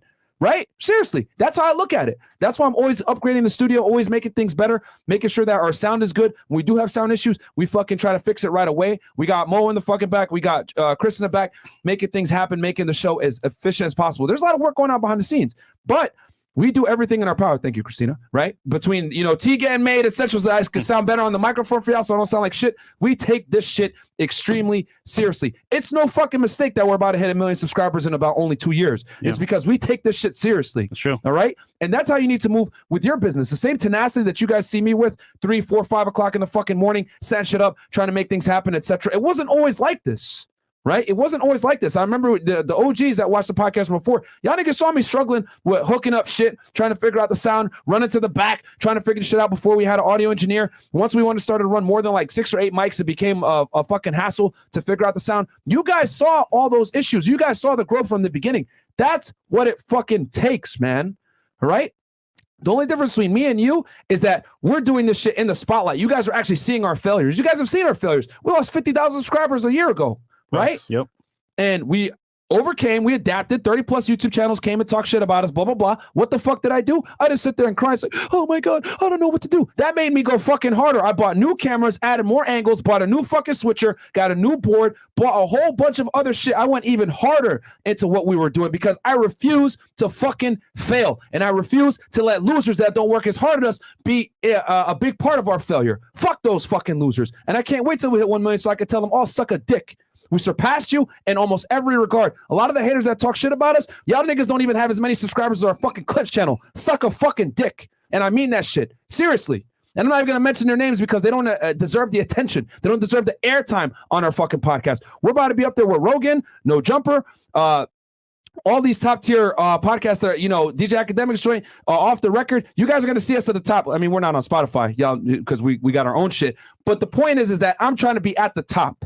Okay. And I refuse to let anybody fucking stop us. And you need to have that same tenacity with your fucking business. You need to look at all your competitors, look at what the fuck they're doing, and make sure that you're beating them in every regard. That's why I went so hard with making sure that our cameras are good, making sure the lighting is good, making sure that we have a good staff in the back. Everybody's happy, getting new bitches on the show, making sure shit fucking happens, man. Everyone is a critical component to us being successful in this fucking spoke wheel. All right. But you need a team, and you make the team by being willing to invest and take fucking risks. Scared money don't make no money. And if I ever lose mine, I'm going to take your fucking money. And that's what I'm doing to our competitors right now. Fuck them. That's why we're lapping them in every single regard. We weren't even in the country for almost 2 goddamn weeks, still smacking the fuck out these bum ass niggas. You guys need to have that same level of tenacity of willing to invest and hating your fucking opponents. I hate all my opponents. I've been open about this shit for years now at this point. I hate all my opponents. That's why we keep beating the fuck out of them. They suck. You shouldn't be watching them. You should be watching us because I think we're the fucking best. I know we're the fucking best. I called it back in October 2 years ago. I said we're taking over. We're coming for the number one spot. We're fucking here and we're not giving it up. All right? I love all our opponents. Blessings. Actually, you're the one that said stay over there to all them niggas. Yeah, I love you from afar. I love you from afar, bro. But yeah, cool. That was a fire rant there, and I did some math here, guys. Because, number 3. Yeah, number 3. Just real quick, because so I said earlier, right? $15 an hour, so 1.5 an hour. So that's a year, guys. $28K a year. So imagine I saved the $15K, right? A year and a half. So just to let you know as well, the 15 an hour that I did was with overtime as well. So that 28K plus overtime got me the property. So was it easy? No. But guess what? You need funding, so it's what it is. All right, number 3. One more thing as well. I just want to say this because just so you guys know, all the people that hate on us, talking shit about us, whatever, what the fuck are they doing? They're trying to imitate. Oh, facts. They can imitate, but they'll never replicate. Okay? We fucking came up with the formula, all right? We're the fucking Coca-Cola of this motherfucker, and I'm not sharing with y'all the fucking sauce, okay? You guys are seeing some of the ingredients in play, but you guys don't really know the secret ingredient, all right? And my thing is, for all the people that want to go ahead and copy and try to have a podcast and bring people on and those other shit, fucking bring it, man. I can't wait to destroy you motherfuckers. I love competition. I'm not scared of competition. I'm just going to make sure that we do better than you guys do. We're going to have sharper points, better chicks, better camera quality, better audio, better fucking everything. So if you want to compete and get into this realm of interviewing people and bringing girls on and having these discussions, fantastic. I'm going to give you guys a nice little reminder of who started this shit and why we're the fucking best. Just like Jay-Z, give you motherfuckers a reminder of who really started this shit. Sometimes you got to give people a nice reminder why they fucking suck. And I'm happy to do that shit for you motherfuckers. So sure, start your fucking podcast. Start your talk show. You'll be just like everybody else that took a L fucking trying. Facts. Sheesh. With the fire. Okay. Perfect. Some chats real quick. Yep. They want to know all the names. Nah, we ain't gonna give them no fucking clout, bro. You guys know. We don't got to say the names. Hi, guys. I'm looking into buying some real estate. Currently living in Chicago, but I'm moving to Texas within the next 5 years. Should I buy in Chicago with a FHA or save my money and buy in Texas? Really appreciate the advice. Johnny Green. Yo, it comes down to if the numbers work. The number one thing, guys, that matters is do the numbers work. You can buy somewhere where real estate market isn't necessarily the greatest if the numbers work. I got 6 of my properties in Connecticut, guys. Connecticut is a blue state, typically not landlord friendly. But however, all the numbers are great. I'm making like between 12 to 15% cash on all those properties. So some of them actually, one of my properties makes almost 20%. So it comes down to do the numbers work. If the numbers work, fantastic. Then look at where you are as far as like geographic location. Does the area work? If the area, man, we just tell you guys in general, we give you guys general parameters. Yo, you don't want to invest in states like New York, California that aren't landlord friendly. Michigan, for example, has some of the worst ones. So those are general rules, but if you can find a deal that works, do it. And if it doesn't cash flow, just say no. That's simple. All right. 821 Mayo. Gents, thank you for the amazing show. I inherited a home at the age of 13 due to my father dying. Rest in peace. The mortgage will be paid off in 2 years from renters. What would you do in my position for the home? Start generating cash flow? 100%. Well, you're going to start generating cash flow once the house is paid off. 100%. It's going to be 100% ROI. And the beauty is that you didn't buy the house. You didn't put any money into it.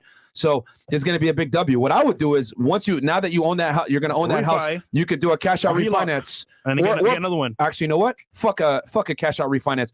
Do a HELOC if you can. Yeah, HELOC. Home equity line of credit. Guys, that is a big fucking hack. Because the thing is, the difference between cash out refinances versus HELOC is one time. Yeah. So the cash out refinance, you could go ahead and pull somewhere between 70 to 80% LVT, which means the value of the home, right? You could go ahead and pull that out. And it's tax-free. However, you need to deploy that money to some degree and then refinance the house.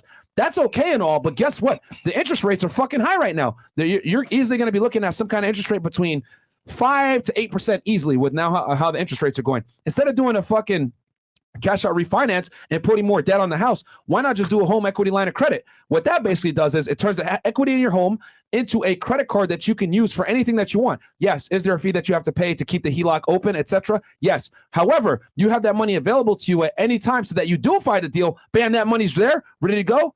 Use that shit and deploy it into buying a home. The only problem with HELOCs, guys, is that they're difficult to do on investment properties. HELOCs are fantastic, though, if you live in the property. It's very easy to get a HELOC on a property that you live in versus an investment property. So I don't know if you live in a house, but if you live in a house, 1,000% do a home equity line of credit over a cash out refinance. All right? Yeah. There's some fucking game for y'all.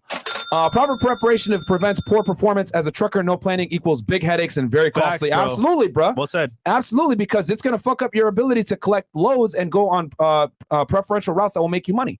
What up, big bros? In your opinion, how easy can I get a $50,000 loan with decent credit?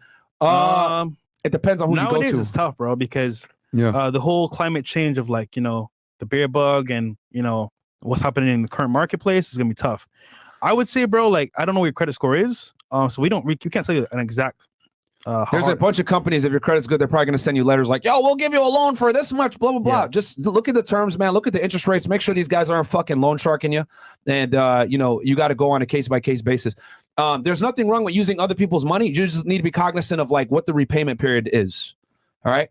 I'm building on my finances to support the business plan of a former colleague. I've seen his initial plans, and they show promise. What red flags do I need to be on the lookout for when making the decision to be an investor? Man, fuck that shit, bro. Invest in your own business. I'm not really big on like investing in other people's shit. Yeah, bro. I mean, unless you guys started together, but even then, bro, like, you know what happens, bro? Like most partnerships don't work because the mindset isn't the same. For example, me and Myron have a similar mindset regarding like women, business, and dating. So it's kind of like we align on certain areas. Most people, they think that they're cool with a person, but you really don't know their mindset. So that by itself can get you messed up. So it's very dangerous to do that. Keep that in mind. Mike James says, scared money don't make no money. Facts. Very true. Mike James again says, scared money don't make Fresh kick me off the couch and Big Mo stole my girls. Okay, Trosteen. And then Clifton Holly goes, hey, Myron, just started my channel. What tips would you give me to get people viewing and subscribing? #Manosphere. Well, Clifton, just understand that this type of content is going to be suppressed, bro. I mean, right now, we know for a fact we're shadow banned. I know that there's a bunch of different things that have proven to me that we're shadow banned, but just know that with this kind of content, I mean, the fact that we're about to hit 1 million is fucking crazy to me. Wow. On YouTube. But it is what it is, man. Just understand that and just keep grinding. Make good content. Don't be one of these fucking guys. You got to put your own sauce on this RP content. You know what I'm saying? Mm-hmm. And then also give credit where it's due. You know what I mean? You guys see me, I always acknowledge and give credit to like people like Rollo Tomasi, etc., people that inspire me, Donovan Sharp, etc. I always pay it back. And I always collab with the guys that help me come up as well.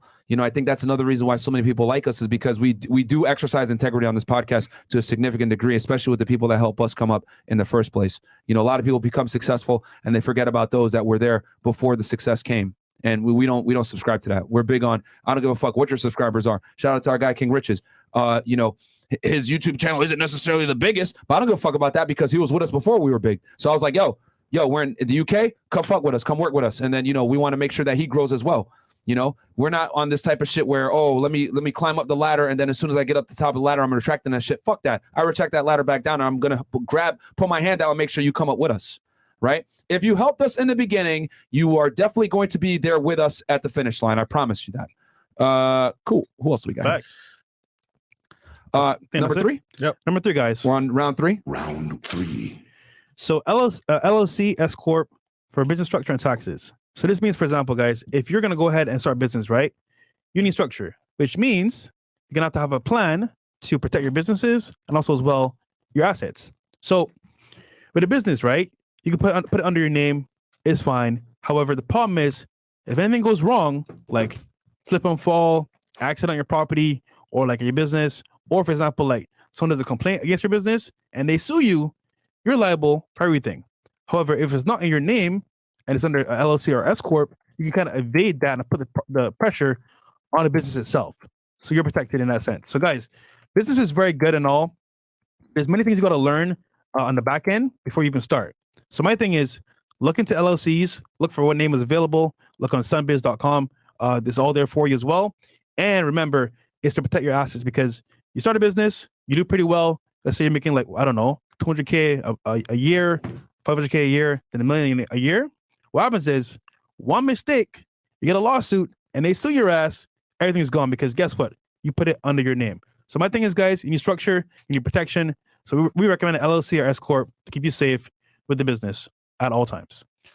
Bam. And also, guys, real quick, we only got 2.5K likes, so we got 4,400 you guys in this here. Is fire so game, do me bro. a fucking favor and like the goddamn video, all right? We're giving y'all anime content, video game content, business content, helping you guys make more money in real estate, business, etc., having the right mindset so that you go into starting your entrepreneurship with the right foot versus being an idiot going in thinking, I'm just going to figure this out. Fuck that shit. We don't figure anything out. We know what we're doing. We get into it. And then if a problem arises, then we're able to figure it out because we're equipped from the beginning versus trying to be equipped during. You want to be equipped from the beginning, not during. I wish someone told us this at the very beginning because I know it sounds very simple, guys, but like having this list to go through at least before you start is a big head start because at this point, now you know what you're getting into versus like, I'll start a business. You start it, no protection, no plan, no type of like funding, you're screwed. And this is why many businesses fail today because they don't have a plan in place, no funding, and no structure. It is what it is, bro. Yeah. Now, guys, we're gonna do a full episode on this because I think this is very important. We had a deep discussion with Tristan Tate about this and a couple other people, but the importance of structuring your business in a certain way to protect yourself from liability, guys, is huge. For example, my real estate businesses, I have it structured in a way where I have a main corp and then I have a bunch of LLC properties underneath. And I'll go into detail with our boy Roger how I structure that with my lawyer as well, because I think you guys would enjoy that from a real estate perspective on how to structure a real estate business. However, and I'll talk about the credit card I use and all that stuff because I have a whole other real estate shit that takes up a lot of my time during the day. However, guys, you need to set up your business in a way that protects you. And trusts, S Corps, LLCs, etc. These are your friends if you know what you're doing and how to structure it properly. Alex Jones, for example, is getting sued for a lot of fucking money. I think somewhere like between $30 to $50 million, right, for the Sandy Hook issue. And the thing is that more than likely they're not going to tap into a lot of the money that he has. And that's because he set up his stuff very intelligently through trusts, complex structure, all legal, by the way, as well, because he had the right people in place to go ahead and set up his stuff up. Trump, same thing. When they go ahead and try to sue him, like the state of New York is doing right now, for saying that he's a part of real estate fraud or whatever. Think about it. If they could have actually charged him criminally, they would have, but they can't. So what are they trying to do? They're trying to come after him civilly, and more than likely, they're probably not going to get too much money because he probably has his business set up in a way where he's able to protect himself from being sued and or liable for certain types of things. Okay. And this is how the rich stay rich. Half of the equation, guys, isn't necessarily making the money. It's about keeping the fucking money. Again, rewind this one more time so you guys understand this shit, get it into your brain. Half of the equation is keeping the fucking money. Making the money isn't the hardest thing. Making it can be a pain in the ass, but keeping the money is the biggest thing. Think about it. If making the money wasn't that big of a deal, all these drug dealers, etc., would be great. Scammers, whatever. But their problem is that they can't keep the money because they end up doing some dumb shit, getting caught, laundering it, trying to clean it up, whatever. They can't keep the money and they get arrested. Bam. So you need to figure out how to keep the money legally. All right. And structuring your business is an integral part of that. All right. Life insurance policies. There's so many fucking games that these wealthy people use, guys, to go ahead and protect their money from a tax liability standpoint, a suing liability standpoint, etc. And we're going to have to probably do a whole episode on that for y'all. But this is something that you need to take seriously. A lot of you guys are starting a business like, oh, okay, let me just wing it and figure it out, blah, blah, blah. And then tax time comes and you don't even have a fucking LLC to your name and you're trying to figure out how the fuck you're going to be able to write shit off. And then you wonder, oh, why am I paying so much in taxes? All I got to say is, stupid. You didn't fucking invest into you and your business and get a fucking accountant and do shit properly. Now, guess what? Money gone. Next thing you know, IRS and the fucking bureaus at your house. FBI, open up! And you getting arrested for tax evasion like a fucking dummy. All right? Do things right the first time so you don't have to do it again. Who's up next? Fresh, you got it, right? Yep. Number 4. So this is a big one. We mentioned it earlier. Know your competition, a marketplace. So guys, you got to survey the land. You're a warrior going to battle. You see the army, you see the troops, where they're stationed, on a hill, not on a hill. If you go this way, what's going to happen? You kind of got to map out like what's going to happen in the future. However, regarding business, you need to know your competition because you need to know what you're up against. And likewise with battle, who's your competitor? Is it Starbucks? Is it a coffee shop? Is it Coffee Zone? All these people are in your way. How do you become better than them? How do you outsmart them? How do you become the top competitor in the space? And you only know that. How you know that? It's because you study your competition. So my thing is, guys, before you even start your business, before you even get into the nitty gritty, understand, cool. When I start this, who's on the corner as well? So for example, this is going to be like an overall example of what I'm talking about. Let's say, for example, you start a lemonade stand, right? However, there's 2 lemonade stands on that same street. So now you have 2 competitors selling the same item. Cool. So it's Jimmy has one shop, Sarah has one shop as well. And you're Timmy. Timmy! So Timmy has to figure out how to beat Sarah and Jimmy. Cool. Sarah has her lemonade for $5. Jimmy has his at like $6. You do yours at $4. Guess what? That knowledge of having their price lowering your price means, cool, I need lemonade. It's cheap over here. I'm gonna go over here. Now, Sarah has the what are those straws? What are the straws that everyone hates? The paper straws. Paper straws. Sarah has freaking paper straws because she's worried about the environment.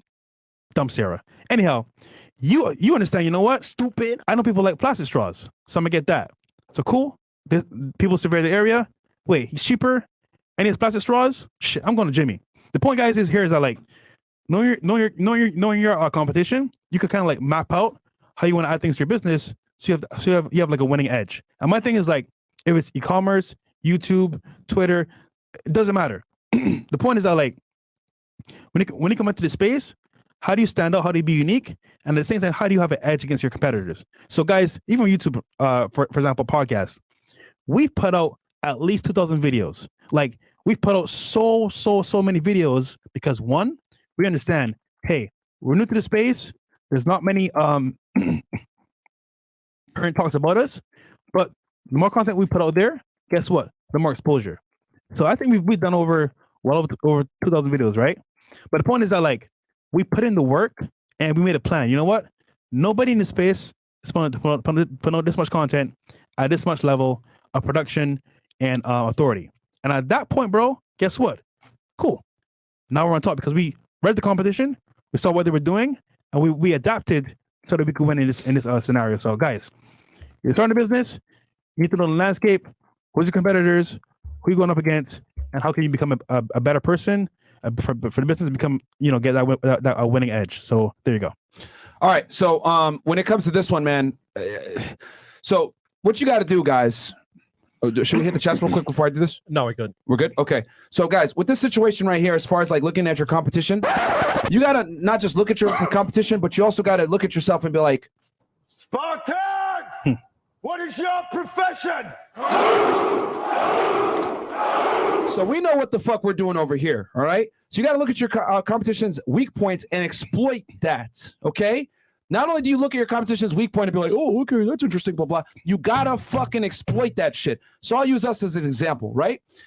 People in the RP space tend to, talk about the problems, but they don't necessarily offer viable solutions, all right? They're just talking about hypergamy and how girls are fucking flaky and women prefer the top 20% of men and the Pareto principle and all these fucking terms that we've come to learn and love.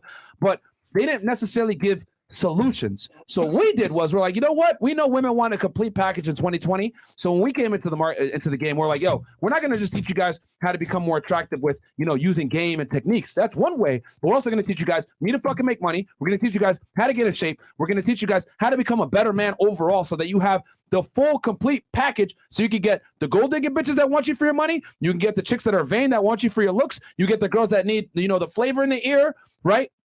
With your game, we're making you a well-rounded package so you could deal with almost any demographic of women in the modern dating place today, all right? So that was a weak point that we saw. So we came in and exploited the weak point of the red pill, and we did it in the format of a fucking talk show. Now, not only did we do that, but we said, you know what? Let's bring chicks in, all right? Have y'all hear the delusion real time, right? 1,600 plus of these girls, and you guys see, regardless of where the fuck she's from, her skin color, her height, her income status, etc., women, to a degree, are fairly delusional of where they stand in the sexual marketplace and the type of man that they deserve. That's the reality. And you guys have seen it time and time and time and time fucking again, and so is my hair. That's why it's gone. So with that said, we came in and we were able to exploit that weak point to a degree, right? Also, The other thing too that I noticed when we came and exploited this weak point was we looked at our competition. I looked at our competition and I noticed that the reason why a lot of them aren't able to necessarily exploit this weak point is because they're not in a geographic location, right, to go ahead and talk about hypergamy from an educated standpoint as to what the viewers are coming from. What the fuck do I mean by that? Niggas don't live in the United States, period, all right? And not only that, they don't live in a major fucking city, period. And they don't live in a major city where the girls are actually hot. There's a lot of competition. Girls are fucking hypergamy on steroids. So we're able to give you guys real-time information on what the fuck is really going on in the dating marketplace. You guys want to know the truth? When we went to Romania, it was fucking easy mode. That's why I'm not worried about getting a passport and traveling and getting these girls. I do well here in Miami. So I was able to take my skill set, go over to another country, and still get the girls because guess what? The women are all the same. The only difference, guys, is that they might conceal a little bit better. They might be a little bit more submissive. They might be a little more feminine. They might be better and more tolerable. But in general, women are the same. Hypergamy doesn't give a fuck about geographics, all right? But the thing is that we're young enough, right, to understand where a lot of young guys are coming from when it comes to this, new dating marketplace with social media. But we're also old enough to have had the experience, know what the fuck is going on, and also being in a position of authority to tell you guys how the sexual marketplace really works. And most importantly, another thing I also noticed about our competition, these niggas didn't have professional experience before this shit. A lot of them are just straight up fucking YouTubers, which is what? A weak point, because they don't have real world experience to draw from prior to having YouTube clout or prior to being on the internet in general. I was a fucking federal agent arresting cartel members and dealing with terrorists. So I have a lot of life experience to draw from to tell you guys what the sexual marketplace was before when I was a professional versus what it's now as a YouTuber, etc. So these are all weak points that we saw in the marketplace that we're able to kind of come in and exploit. All right. So I thank God for the fact that we ended up coming into the game a little bit later, but we came in with fucking experience. Yeah. So we came in, it's very natural. You could tell a guy is good with girls just off of the way that they speak about women in general.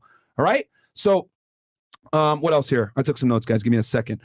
Bam. So yeah, that's how we're able to kind of come in and dominate the podcast space when it comes to male self-improvement, because we understood from our dating experience here in the West, in the United States, that women are extremely hypergamous. And the only way that you're going to be the most well-rounded and attractive guy is you need to have all these fucking things in place. That's why we have Money Monday. That's why we have Womanizer Wednesday. That's why we have call-in shows to bring everything full circle and answer the questions that you guys might not necessarily know, tying the fucking loose ends. That's why we bring in guests that are more experienced, right, than we are in certain aspects, so that we can give you guys the best possible information to put you in the most advantageous position to become the best man that you can fucking be, no Gillette. That's what it comes down to in today's marketplace. The days of being an average guy and making $30K per year and having that white picket fence and having a beautiful, dutiful wife that's going to be submissive to you and 2 kids, those days are done, motherfuckers. Accept it. A lot of you guys want to go back to the 1950s and, I need a trad-card wife and all this other shit. Nigga, it ain't happening. It's not happening. All right, if you want that shit, go to a country where they actually observe those traits and want it. But in today's day and age, in the West, in the United States, it's tough. Any English-speaking first world country where feminism is a thing, you ain't fucking getting it. All right? You could go ahead and search for the unicorn, but you're more than likely going to have to go somewhere else that's a little bit more poor. Eastern Europe, South America, whatever. And guess what? Feminism is seeping there too. So you might as well figure this shit out and just become the most attractive guy that you can so that you have the pick of the litter versus crying and trying to, I got to find a girl. What the fuck's going on? I'm going to Colombia. Like, I'm not telling y'all, I'm not talking shit about guys that, are in the passport game or like to go foreign to get girls. I'm not knocking y'all. But what I am saying is that I want you to understand how the fucking car works. So when it does inevitably break on the side of the road, you can lift up that hood and sit there and be like, all right, it's this. I got to fix this, blah, blah, blah. And you know what the fuck you're doing. Versus having to call AAA. Can you help me out? I don't know what the fuck is going on. Or fucking worse yet, just sit there on the side of the road trying to figure shit out or fucking hitchhike. Fuck out of here, man.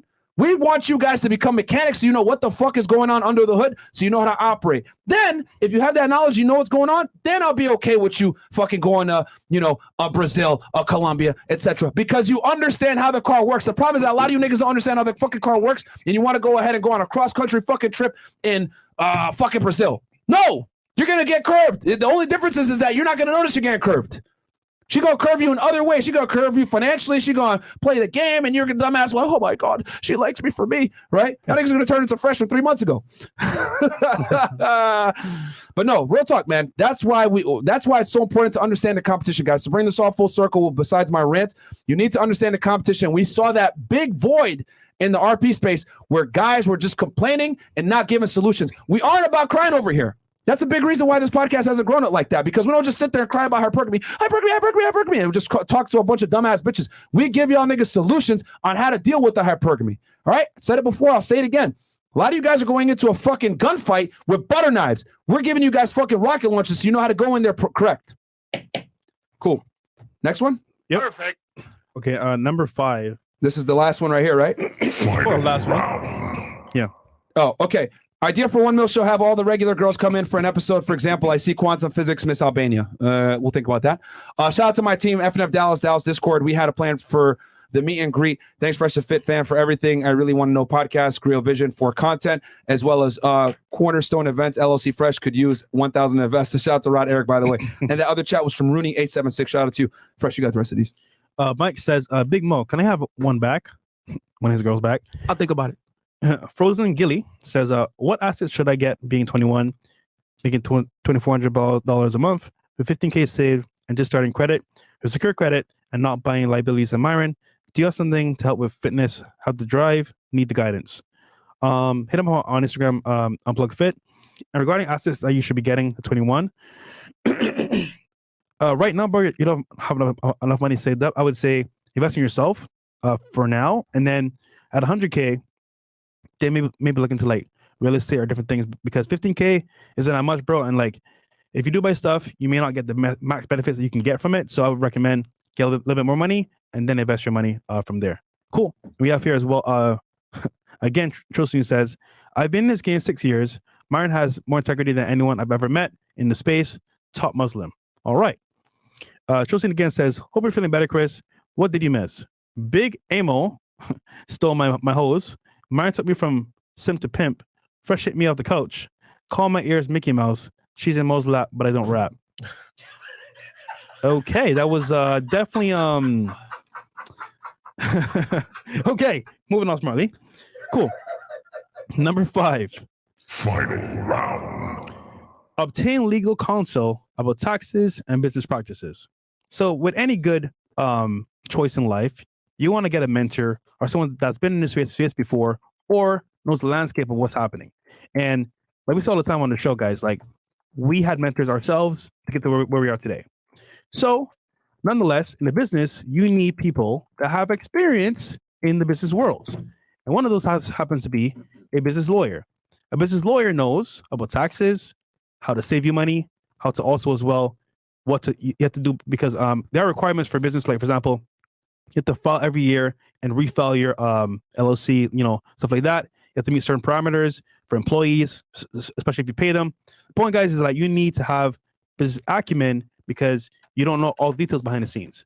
So you talk to a lawyer or someone that's an expert in business, they can tell you, hey, here's your business setup. Let me look over it. Okay, you're missing this, this, and this. That way, when things come up, you don't have penalties. You don't have any like a random cancellation, because what happens is you start a business, you don't know what you're doing, you're kind of winging it. Oh, I didn't pay that. Oh, I didn't know about that. Whose fault is that? It's your negligence because you didn't take time to understand the business acumen. So I'm saying this to say, you need a mentor, like a lawyer or someone that you could trust to give you advice, because in this world of business, there's things that you might not know, you might not be aware of, but they know all the facts. So get it from them, find a mentor in that space, get a counsel, always for business. Half the game is keeping the money, guys, and having professionals by your side that will assist you in keeping the money is a critical component. My accountant, for example, Steve, he is a large factor in me keeping a lot of the money that I made last year. Otherwise, I would have had to pay way more in taxes. And the thing that defines the rich versus the wealthy is the wealthy are able to put themselves in a position where they're able to keep most of their money so that that money can continue to work for them in the market and continue to create wealth for them, versus someone that's rich, right? Let's say someone that has a high income skill, right? Let's say an NBA player, NFL player, whatever, where their skill allows them to earn quite a bit of money, but they don't have the skill set to be able to keep said money. And that's why so many athletes, entertainers in general go fucking broke, because they don't have the proper team around them to help them preserve that money that they work so hard to make. Their skill set goes, they retire, they get injured, etc., and they're not able to make that same money. And guess what? The team was not a critical component in them being able to learn how to invest and keep said money. Bam. That's how you end up like fucking MC Hammer figuring out, why am I broke and why am I poor? So having a team around you guys that's going to help you preserve that fucking income, that high income that you have is critical. Otherwise, you'll either lose the money to, to being an idiot and reckless, right? Like, I mean, Fetty Wap talked about this shit on the DJ Academics podcast, how he was making a damn near $1 million a day. Where's that fucking money now? Gone. That's crazy. Yeah, baby. Right? Like, fucking gone. So you need to learn how to keep that fucking money so you don't go broke. All right? Whether it's investing in real estate, cryptocurrency, whatever vehicle you want to use to take that income and put it in a situation where you're able to benefit off of time versus letting time destroy you thanks to inflation, that's what you need to do. All right? Me personally, I park my money in real estate because inflation actually works in my favor. And I've demonstrated this plenty of times with the board, how inflation actually helps you when you invest in real estate with time. But if you want to use cryptocurrency, you want to invest in stocks, bonds, whatever it may be, being diversified, I think is fantastic. I have, holding different types of asset classes. That way you're not necessarily under the whim of one marketplace. But the point is that you need people around you that are going to allow you to protect your money. And then most importantly, protect you from the IRS and them alpha boys, if you know what I'm saying. Facts. So yeah, shout out to Wesley Snipes. yeah, facts. You don't want to end up like Wesley Snipes, bro. Scared the shit out of me, bro. Sniped by the IRS. So just to recap, guys, 5 things you need to start a business. One is a well-written business plan, funding, so you can have money for your business, an LLC S corp for structured taxes, know your competition for your marketplace, and number 5, obtain legal counsel about taxes and business practices. Cool. Hey guys, we only got 3.2K likes, man. Can you do me a favor? Get us at least a 4,000 because I'm over here fucking dropping game for y'all along with Fresh, and we're giving you guys all the sauce, and we're making jokes and having a good time with y'all. I think this is one of our more fun money Mondays. Yo, the nerd talk at the beginning was hilarious, bro. Yeah, facts. You ain't gonna get content like this anywhere else on the internet. I hope you guys know this. And I'll be 1,000 with y'all. Who knows how much longer we're gonna be on here? Real talk, man. Who knows how much longer we're gonna be on here? That's very true. You guys better enjoy us while you can. We might get YouTube might hit us with the fucking because this type of content is not safe for the tubes, if you know what I'm saying. They'd rather me sit here and indoctrinate you guys with a bunch of fucking liberal bullshit and feminism and all this other bullshit, and we're not over here, we're not switching the message up. So who knows? We got Juan Carlos Barajas goes, I'm 18 and getting started on credit score, making $5,400 a month. What would you guys recommend investing in? Love the show. It's up to you, my friend. Depends on your tolerance levels and what you like. Me personally, I think I like real estate personally. So it comes down to what you want to do. But if you're making $5,400 a month, put a couple thousand away at that. If you can't put all of it away, if you live with your parents, spend very little of it, and then go ahead and get yourself your first property. What else? Anything else? Nope. We're caught up? Cool. Yep. Cool. Guys, we're going to have an after-hour show. What time we call it, Chris? 10:30. 10:30? Yep. Okay. We're finishing the Money Monday a little early. Are the girls here? Yeah, they're downstairs. All right, cool. So we might be able to go a little bit sooner, though, man, because it's only 9:18. Okay. So, guys, we'll check the 10. Channel. We'll maybe 10 we'll be able to go. 10 is fine. So, yeah, we'll get going, guys, here in about 40 minutes, man. I already went to the gym. Fresh is ready to go. So we'll go ahead and have an after-hour show for y'all ASAP. We're going to try to shoot for about 10 p.m. Love you guys. Like the video on your way out. Share this video with a friend that wants to start a business. Timestamps are going to be posted soon. Peace.